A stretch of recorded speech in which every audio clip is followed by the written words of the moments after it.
Hello, everyone. Welcome to our webinar, Tilt 101, Transparent Approaches for the Graduate Profile. Thanks so much for being here and for engaging with us as we talk about strategies for incorporating Tilt into the work that you are doing in and across areas of teaching and learning, and then more specifically related to the graduate profile. We're so happy to have you joining us. We're going to go ahead and get started here with our content for you for this webinar. Thanks so much for being here. A very brief introduction before we get into our content. My name is Rusty Carpenter, and I'm Assistant Provost and Professor of English at Eastern Kentucky University.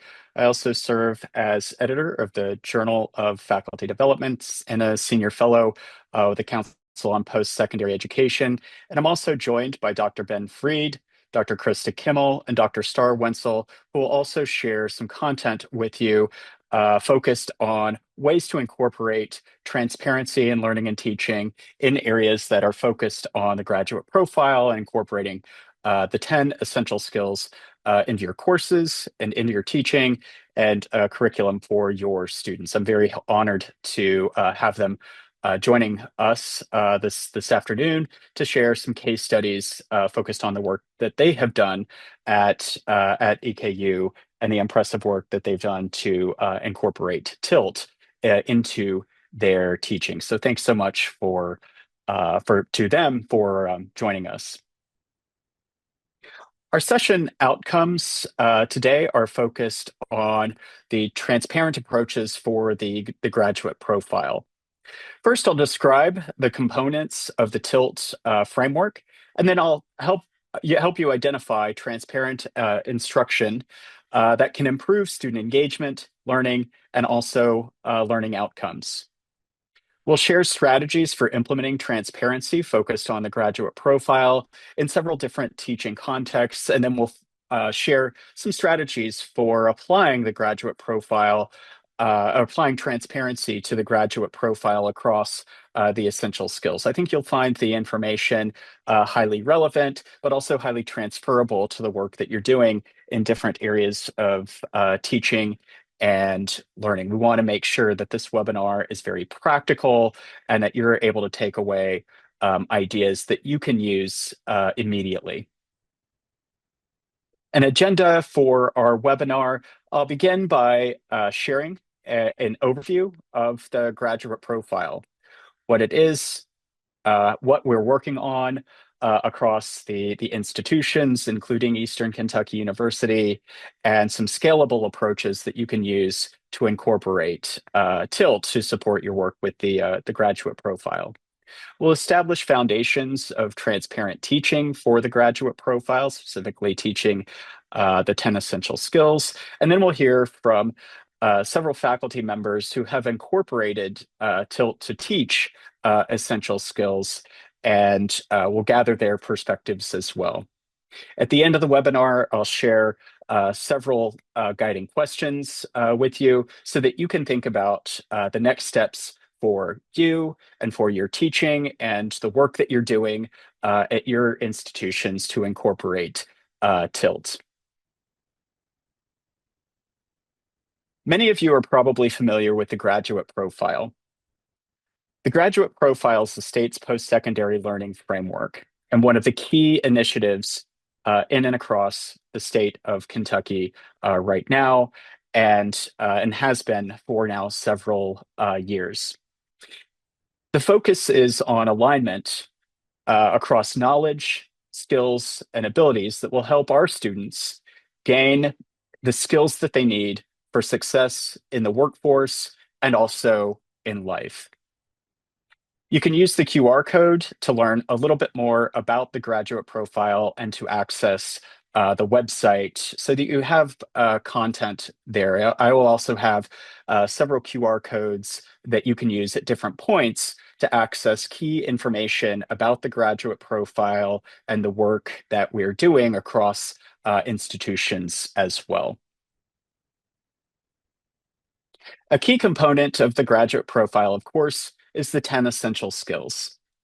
These are essential skills that students need for success while they're working with us at our institutions as they are learning.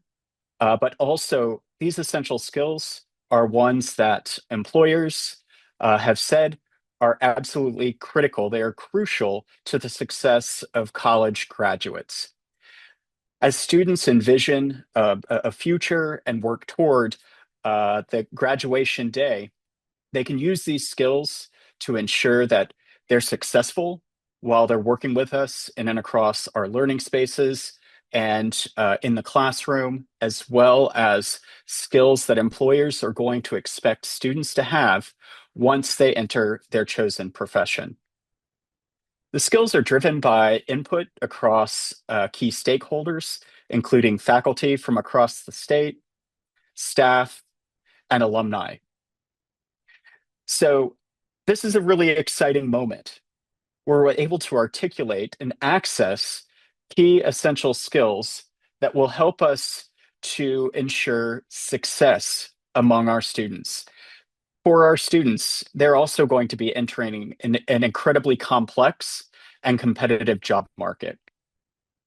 That is, we can start incorporating intentionally the graduate profile and the 10 essential skills to ensure that students are learning the essential skills, but they're also able to understand the how and the why of the essential skills.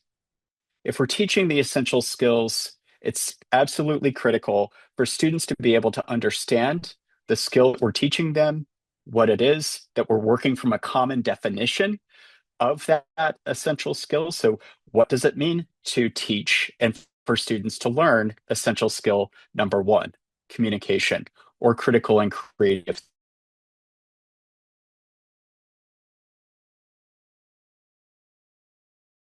skill, and the learning of that skill through our teaching. And when we talk about transparency, or when we talk about transparency in learning and teaching, it is one of the evidence-based ways or strategies that we can use to ensure that students not only understand that they are learning an essential skill, but the teaching that we are doing is reinforcing that skill, not only for that particular assignment or that particular course, but throughout their educational career while they're at our colleges or our institutions and beyond. To also help ensure that our students are able to access these ideas, they're able to transfer these ideas into different learning contexts, and they understand the skill and the many ways that they have learned deeply about that skill and what it means. So it increases confidence levels for students. You can read a lot more about the graduate profile and access the definitions, the working definition of these skills using the QR code at the bottom, and we'll also share information out with you after the session to complement the webinar. We'll build on that kind of common definition of the graduate profile to envision where we're going. We need evidence-backed strategies to ensure that students are not only learning the essential skills, but they're learning the essential skills deeply. Transparency in learning and teaching, also known as TILT, and you'll hear our faculty reference TILT very broadly. It has become a widely known acronym at our institution and probably at some of yours as well. TILT was originally coined as an approach to teaching or a framework to teaching by Marianne Winklemas. You can learn more about TILT broadly, the research behind it, and the applications that Marianne has designed at TILT Higher Ed. You can have access to the link here as well. There's a depth of information available and a very impressive amount of research guiding us to this moment. How do we incorporate TILT? Why is it so important for the graduate profile? Foremost, The transparency in learning and teaching framework ensures that we're approaching our teaching with the graduate profile intentionally, and that work of teaching is done very carefully. I'm always looking for approaches that will resonate with faculty at our institution. However, at the same time, I realize that faculty are incredibly busy teaching, and in some cases, doing scholarship and research, or with service responsibilities. Tilt is especially impressive because the foundation is highly transferable. It's something that, as we conclude the fall semester and begin planning courses for the spring, or as many of the institutions throughout the state begin to fully scale the graduate profile across their programs, it provides us with a framework that we can ensure intentionality at multiple levels. But it begins with the assignment level. When we say that we have incorporated Tilt, we're really focused on ensuring that there is clarity in the purpose, the task, and the criteria. So that's the foundation that we'll use for this webinar. As you're designing instructional experiences and learning experiences for students, consider the following. Have you explained the purpose of the assignment? What does the assignment teach? And also, why is it relevant? The graduate profile is an opportunity for us to ensure relevance, not only for our students, but across curricula and in our courses as well. We've seen the ways that students become so incredibly excited when they understand the many ways that course content is relevant to them, to their learning, to the course that they're taking, and also to their futures.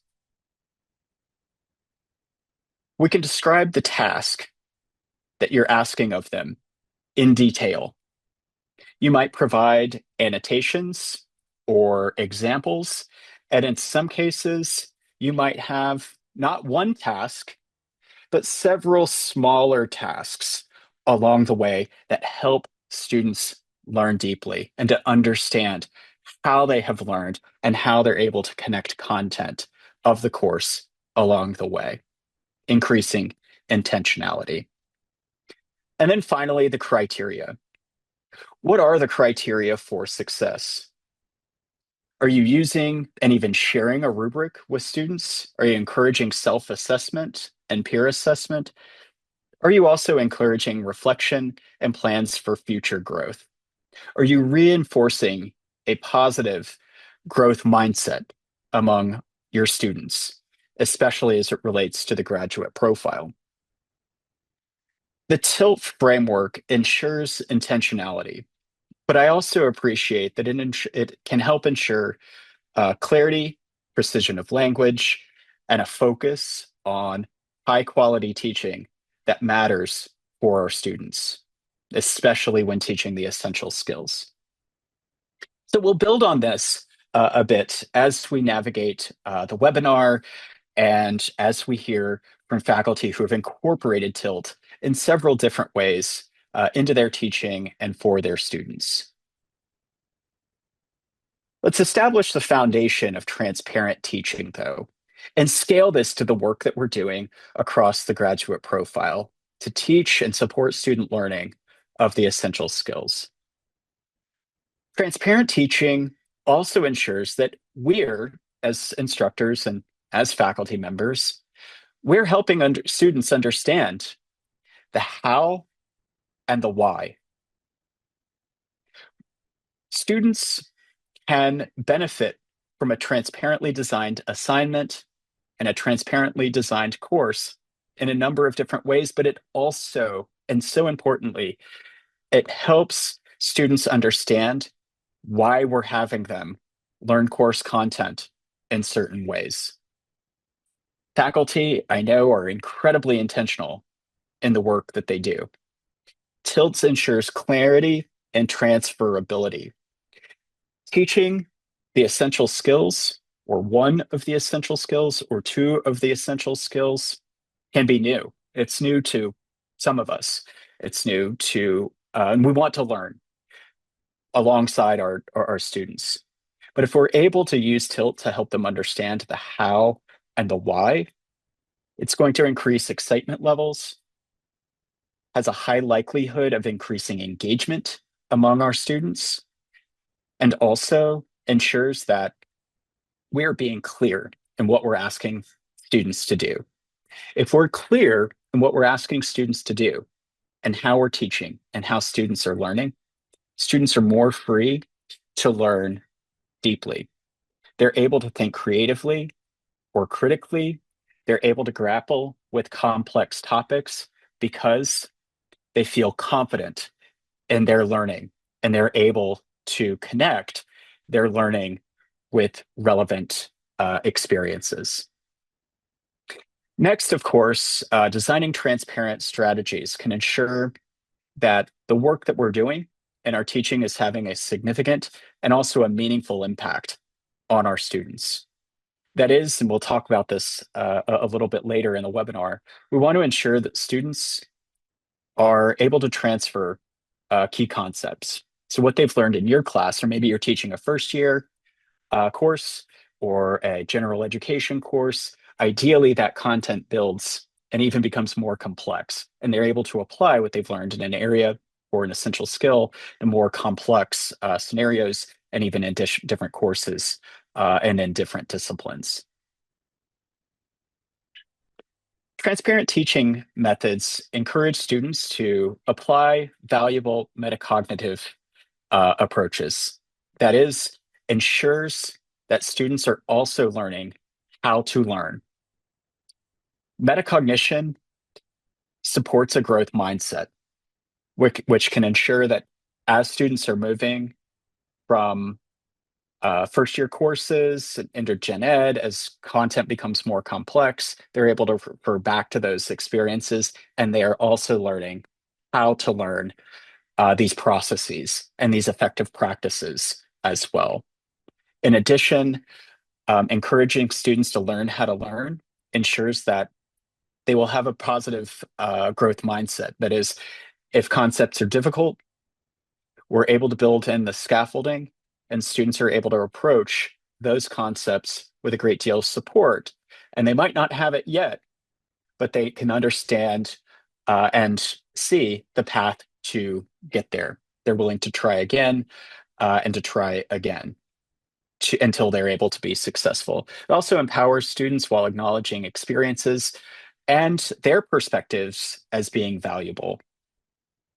Tilt helps connect essential skill, the one being taught, to the course objectives, the activities in the course, and also learning assessments.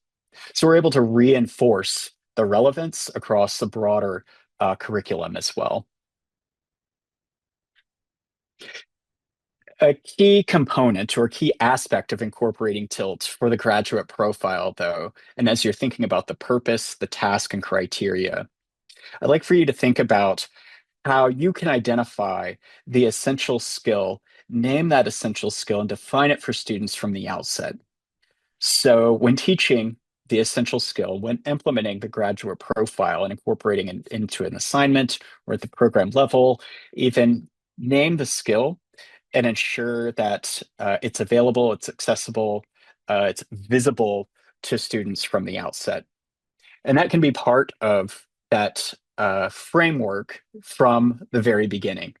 So is the purpose not only this assignment, but also to teach students the essential skill of communication, for example, and define that for the students and reinforce that throughout the assignment. So continue to connect back to that essential skill. The goal is not to incorporate all of the essential skills at once, but focus on one skill, maybe a sub-skill, and ensure deep learning for that skill and sub-skill per activity or per assignment. That's absolutely critical. We want to encourage students to learn deeply about that about that skill. And that assignment is the opportunity for students to learn that essential skill.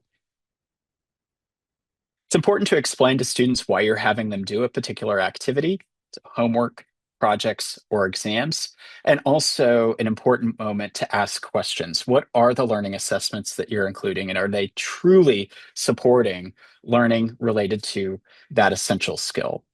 We've seen faculty incorporate tilt, but in the process, they've also realized that some of the learning assessments aren't quite doing what it is that they had intended to do.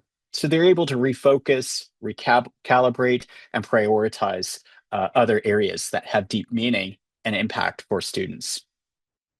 Keeping in mind that some students might not understand that instructors and faculty are choosing course content very deliberately to ensure that they are learning and that they're learning deeply.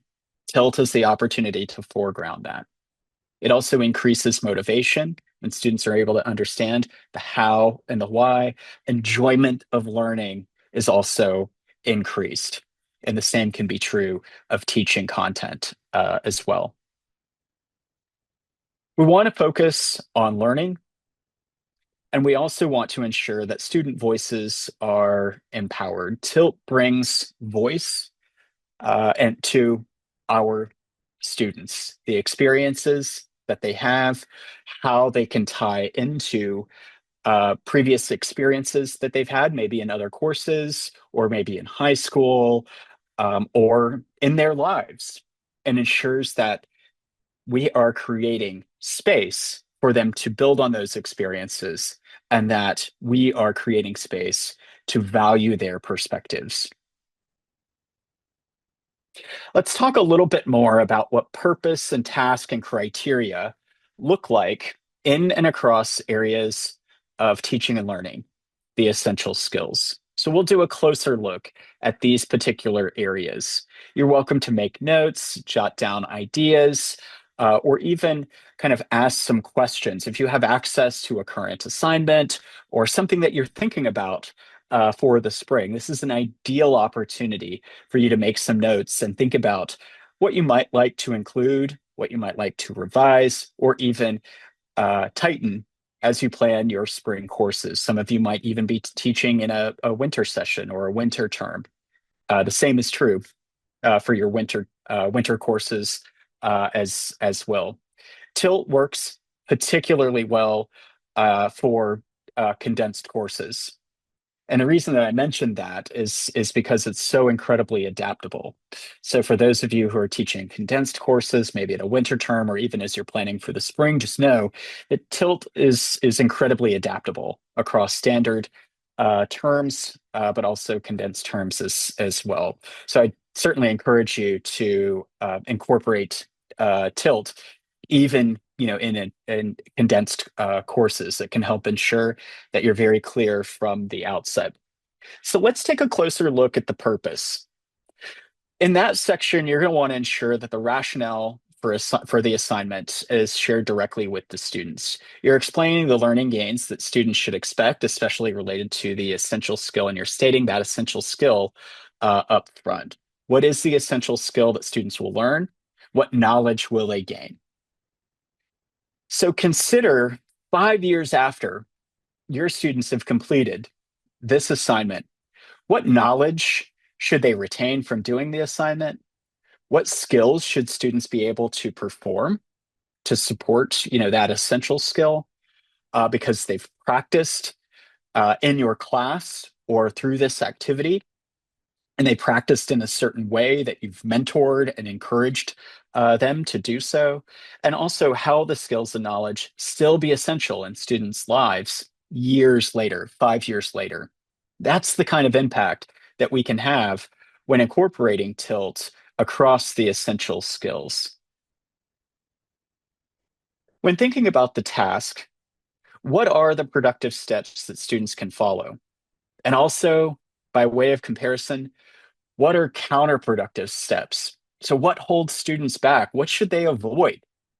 And if we can bring those to the foreground, the productive steps along the way, but also those counterproductive steps that where you've seen students maybe veer off course, how can they avoid those? So as you consider the task section, you can think about several things. What should students do when they begin? What's the next step?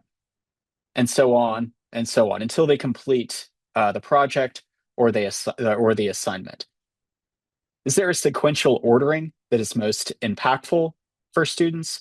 How can we help them avoid wasting time on unnecessary steps or even maybe unproductive expenditures of time? So taking a look at your assignments is crucial to ensuring that students are able to incorporate tilt, but also if as you have fielded questions from students, how can you ensure that they are following the process that can best support their productivity and their success? Some faculty have realized that the task is not simply one kind of bigger task, but it's a step, it's a process. And that process can be woven into and incorporated into the course. And that has led to a redesign of how certain content is taught to students along the way. This also ensures that we're encouraging students to produce high quality work and that the work and the teaching are effortful and intentional. So students are able to see, they're able to visualize and learn how to learn. Next is the criteria. So taking a closer look at the criteria, how does the assignment align with essential skill indicators, maybe rubrics? How does it support the transfer and the application of certain content? And how might we incorporate reflection and even self-assessment? That reinforces metacognition. It reinforces the process of learning about how students have learned an essential skill and is critical to what we're doing across areas of tilt, the purpose, the task, and the criteria. The criteria area also ensures that students understand how they can be successful in your class. They're able to describe that. And for faculty can also incorporate those criteria for success into their teaching. This can become a teaching moment as well. You've identified and you've described the criteria for success, but also you've had the opportunity to write or to talk through that. Reducing that barrier of that question that can be intimidating for students and frustrating for faculty. What does success look like? We can establish transparent learning assessments as well, and that can increase clarity of assignments and encourage even more creativity in the class because less time is spent maybe answering questions with students procrastinating. They're able to get started on the assignment earlier and focus on the key tasks along the way. But they know what success looks like. And this is a benefit to them and it's a benefit to their learning. So on the practical side, you can think about a rubric or a checklist. This can look a number of different ways. But many faculty have incorporated rubrics, not only into the assignment, but into their teaching as well. And they talk through that. They're able to provide access early on to students. So students have access to that tool, to that resource, and they're able to incorporate it into their learning process as well. That helps students to develop a common language.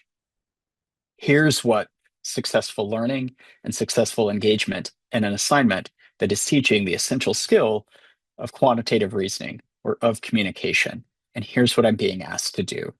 Students accelerate the process of getting started on the assignment. They're able to immerse themselves in what we might call desirable difficulties. These are spaces where you really want students to grapple with complex information or to engage fully in an assignment. So this is a really exciting aspect and an opportunity to also think about not only the assignment that teaches the essential skill, but also how we can hone our teaching to align with the work that we're doing and students will be expected to do in that particular assignment. So it's a nice way to scaffold teaching, whether it's online or hybrid or in person, with the course schedule and the assignment. And that alignment is going to increase clarity as well. All right. So we've introduced you to the basics and the foundation of transparent teaching. Having access to information like this is the first step.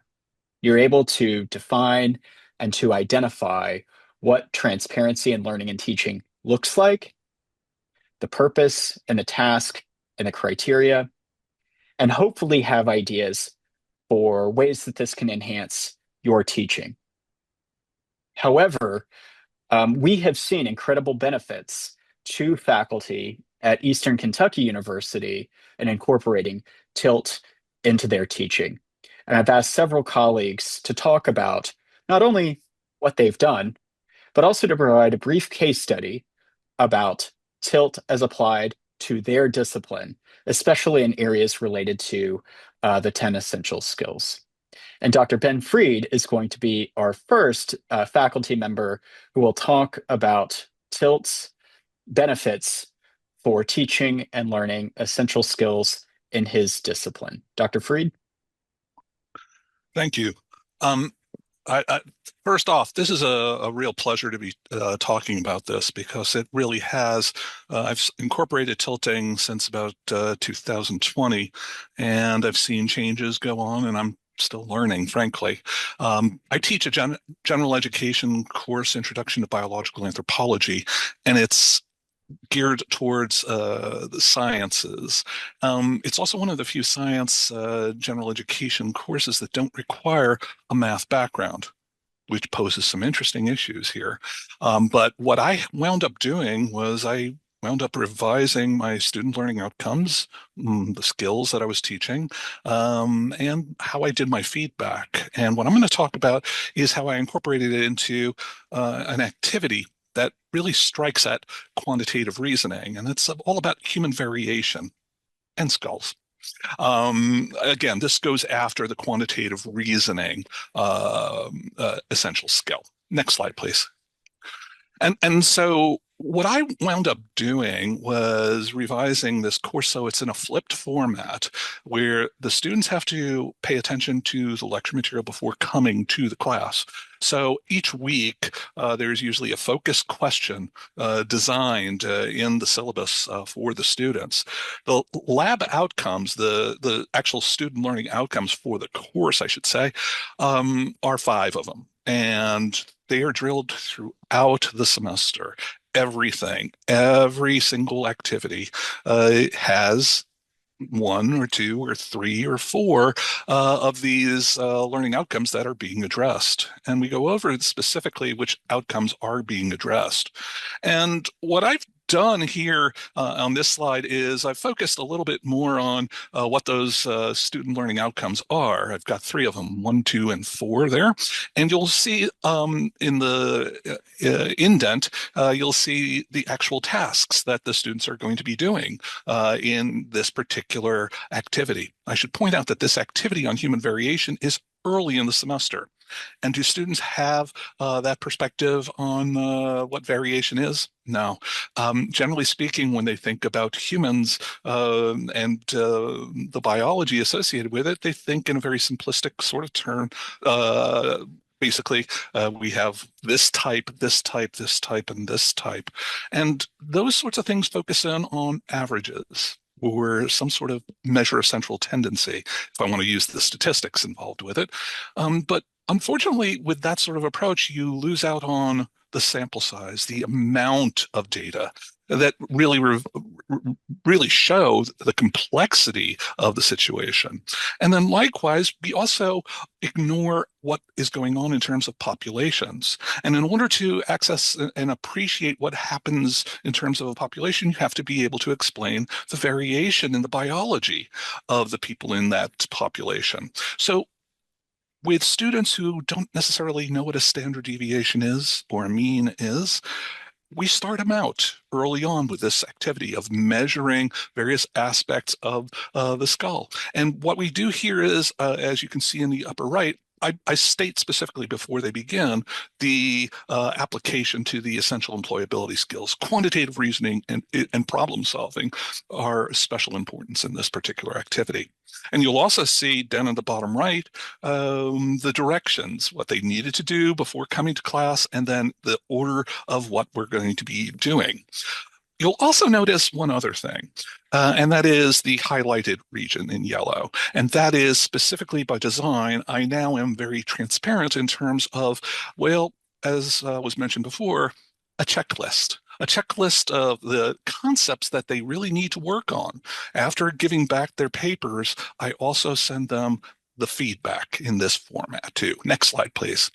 And so, really, what they do on this initial laboratory is they measure, they do some equations, and they also get some initial qualitative observations in there to see whether or not their own direct eyes match up with the numbers. That's a first good step early in the semester. Next slide, please.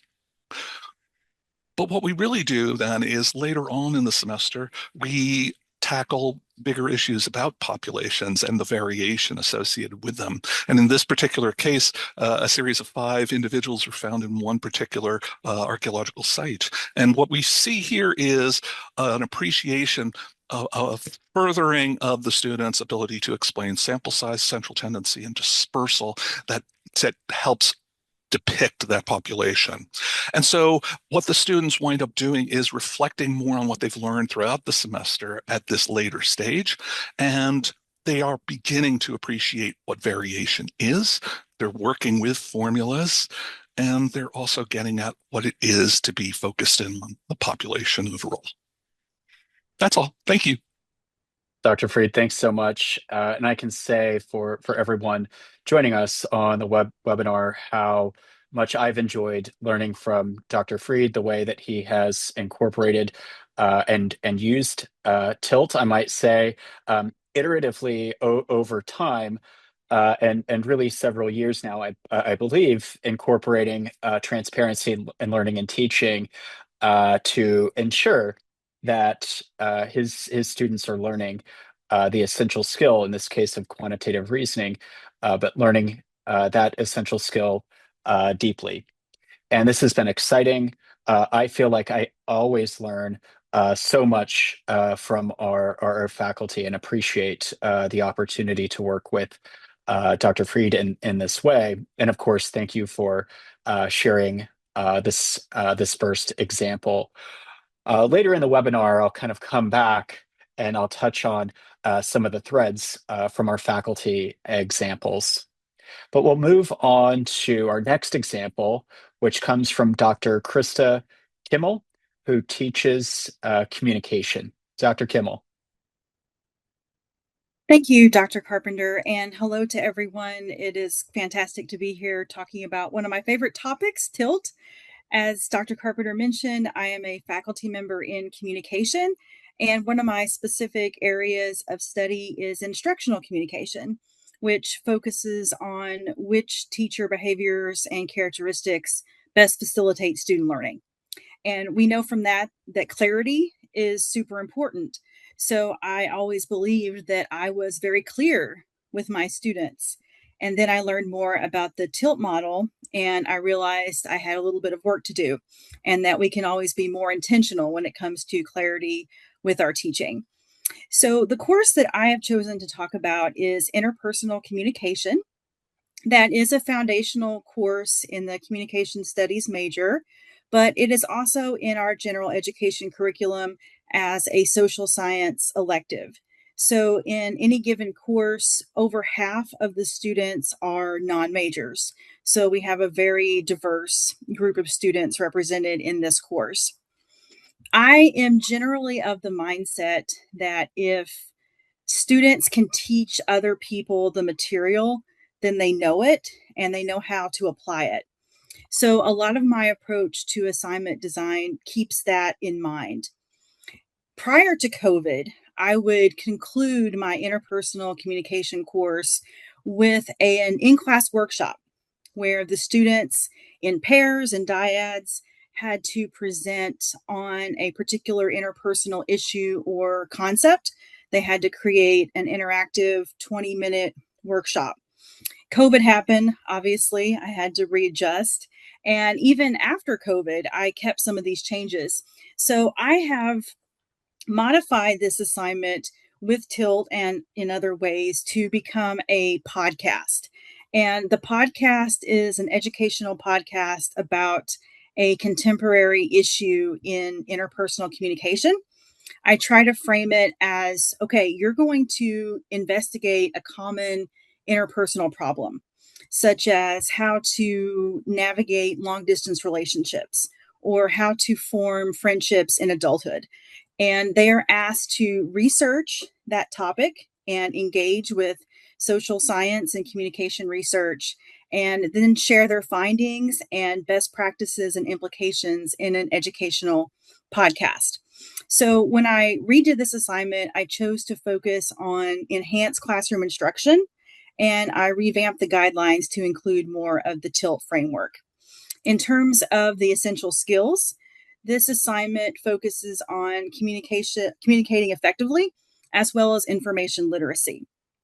In interpersonal communication, the focus is not presentations, so they are not really learning that skill, hence why I focus on that in this particular assignment. Next slide, please. So building up to this final assignment, we really spend the last third of the class working on it. And when it comes to information literacy, many students are intimidated by engaging with research, and they feel that they can't do it, or they are lacking in the knowledge and the background and the expertise to read a research article.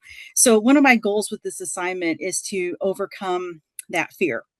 And so I really rely heavily on campus partners, and that's something I think that is very important to do when it comes to designing your assignments with a TILT mindset. So we have multiple library instruction sessions focusing on locating sources. So they learn how to use databases, they learn how to find social science articles, particularly in the area of communication.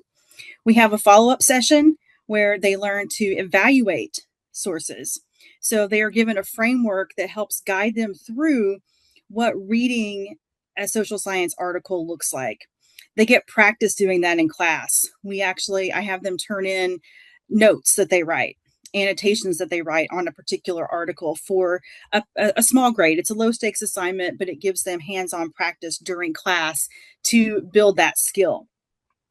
As far as the communicate effectively skill goes, I spend a day reviewing what effective presentation skills are, essentially what effective communication is in a presentation format.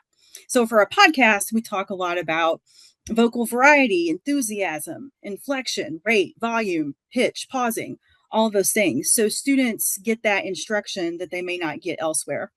And then the assignments are scaffolded to build upon this. So every step, the students know that this is building toward that ultimate podcast. So the annotated bibliography, that's where they submit their sources, demonstrating information literacy. They complete an article critique where they're asked to engage with one specific article that will inform their podcast.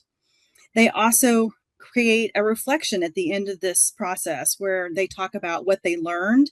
They reflect on their experience.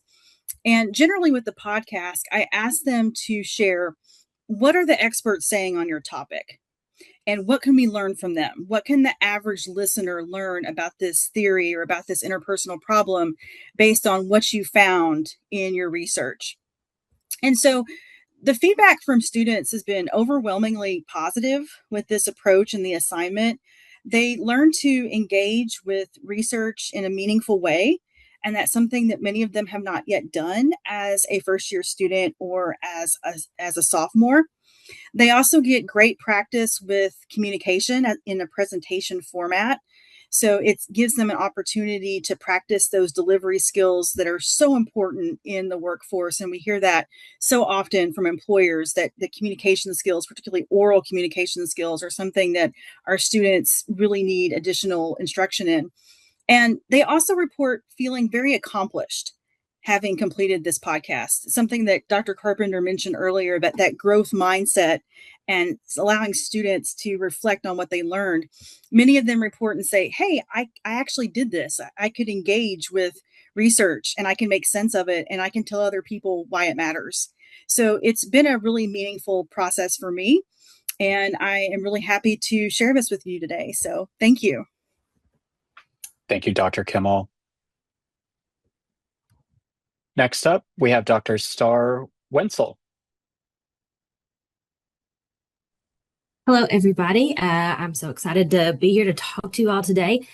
So I am the director for first year courses at EKU. So I'm over all of our student success seminars or like our freshman orientation classes. And so what we have done at EKU regarding the implementation of the essential skills is we introduce the essential skills within our freshman orientation courses, and then we work to reinforce them within our gen ed classes and then try to master them at the program level. So the example I'm going to show you today is actually an assignment that we use that has all 10 essential skills in one assignment. One thing I will note, though, is each assignment that we have within our student success seminar, we try to make sure that each of those are aligned to 2 to 3 skills. That way we are constantly throughout the semester talking about various ways because we want to get students used to that terminology, used to the words of these skills. So as they're taking their other courses, this language is becoming more and more familiar about these essential skills. Next slide, please. So this is an assignment that we do, again, within our student success seminar. And we spend roughly 4 weeks around the middle of the semester looking at major and career exploration. This is a class that all of our freshman students take, so roughly anywhere around 2,500 to 2,600 a semester. And so depending on if they are a student that is exploratory, coming in not knowing exactly what they want to be, or if they are already declared as a major, we wanted to try to get students to think about different types of situations and different types of professional settings. So you can see this is just some pieces from one of our assignments, but I have the overview where I'm introducing that we're talking about the essential skills. For our seminar classes, I kind of change it up, especially in the beginning, because students don't always understand what purpose, task, and criteria means. And so we try to get students to understand what this will look like. So we ask, why am I doing this assignment, and stating what that purpose looks like. And then what do I need to do? And then it has our list of tasks that they need. And then also we have our criteria of what they need to do to submit that. And then you can see that I have an example of one of the scenarios that we use. So I had them identifying 3 essential skills that they would need within this scenario. I make sure that in this assignment, I do provide those essential skills for them. And then we also we do reflection questions on this particular assignment. And you can see I have them, after you look at the 6 scenarios, which skills do you find yourself choosing the most? And then the next one is, which skills from this activity do you think might be most important? So again, just having them go back and think about what this looks like. I was part of a team that helped instructors or faculty redo some assignments this summer. And what we saw happening is that faculty were absolutely incorporating these essential skills into their assignments, but they were not being transparent with them. And they would mention at the very beginning of the assignment, this assignment is going to look at communication, communicating effectively. And then that's the only time that they would mention that skill. And so you want to just really make sure that you're trying to be transparent and helping students make those connections back. So, in that overview, as well as why am I doing this assignment, I'm asking or I'm telling them about those different essential skills. And then I'm ending the assignment with having them reflect and think about how these skills can help them in the workplace, as well as skills that they already have and ones that they could potentially strengthen while they're here at EKU. Next slide, please. And then we have a variety of instructors that teach, in multitude of different ways. Our course is set up where we have a consistent curriculum for all of our students. I particularly teach one of these sections online, but most of our classes, on campus are in person. So we try to make sure that our instructors also have various ways that they can teach these different types of assignments. So for this one specifically, if they want students to work on their own and do this, they could go over and model one scenario together and talk about how you would choose those various skills, making sure that you're highlighting words and making sure that students are getting more familiar with what these essential skills are, and then having students, raise their hand and share which skills that they picked and why.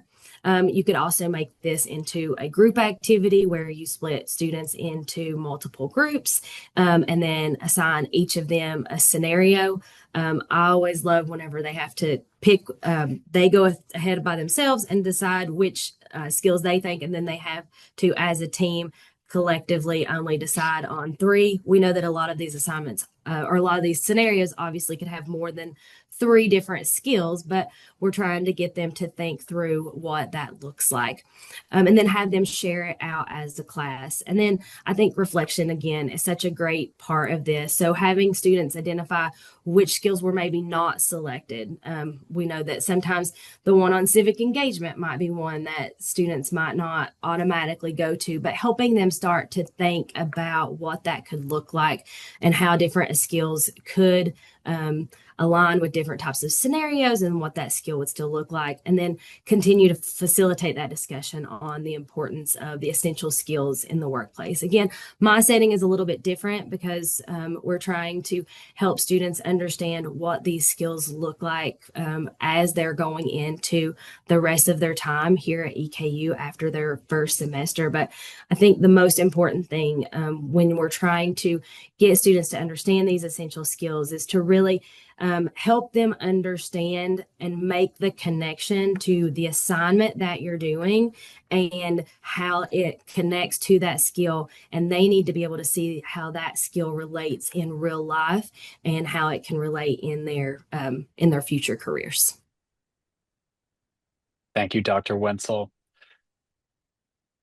Across the perspectives, the 3 perspectives that you've heard from and seen today, several threads emerge. Intentionality of assignment design, iteration. TILT assignments can evolve based on a number of factors. And of course, your assessment of students' learning. And then, of course, ensuring the clarity that the skill, the essential skill, is at the forefront and is being referred back to throughout the assignment or throughout the learning experience. So to our 3 faculty members, I appreciate your input and valuable perspective there. And hopefully that gives everyone some ideas about how TILT could be transferred to several different areas into your own teaching as well. Before we conclude, I'd like to share a few ways that you can apply TILT as you design assignments to teach the essential skills. These are framed as questions, things that you can think about as you move on from the webinar, questions that you can use to self-assess, to talk about with colleagues and friends in areas where you're teaching, or even gather input from instructors who are teaching the essential skill, but maybe not in your discipline. So consider these questions as you move forward. Which essential skill does the assignment support? You have that reference point from earlier in the seminar. How does the essential skill content connect to real world applications or even professional practice? How is this preparing students for future assignments or even learning assessments? And why is it important in your discipline or your professional practice? Is there a mindset or a habit of mind that students can learn through this essential skill? And how can you bring that to the forefront in your transparently designed assignment? When thinking about the task or tasks, this is an opportunity to ensure clarity. Have you broken down the essential skill in a way that students will understand what the component pieces of learning and what learning looks like? What are the steps? Are there resources or tools? Is there any required, even recommended structural format? Are there common mistakes or even misunderstandings that you can help students avoid? And then also, of course, what timeline? So students can self-assess along the way.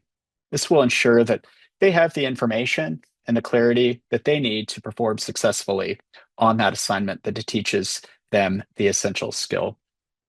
And then, of course, and finally, what are the criteria for success? There's no hidden agenda. What does good work look like for students and for our learners? What are the qualities or components that will be assessed? Are there examples that you can share? If you're not using a rubric, maybe you're using another indicator to ensure that students are learning. And how will they know that they can plan to meet expectations and then they have met expectations for success? So as we conclude with the last few minutes here, I want to point you to several resources available to support your work in teaching and learning the 10 essential skills of the graduate profile. Take a look at the resources in the repository and also the toolkit, and you can find the faculty reflection and application worksheet here as well. And if you would like, you can receive professional development verification here by using the QR code, and we'll also share the link directly with you after the webinar via email.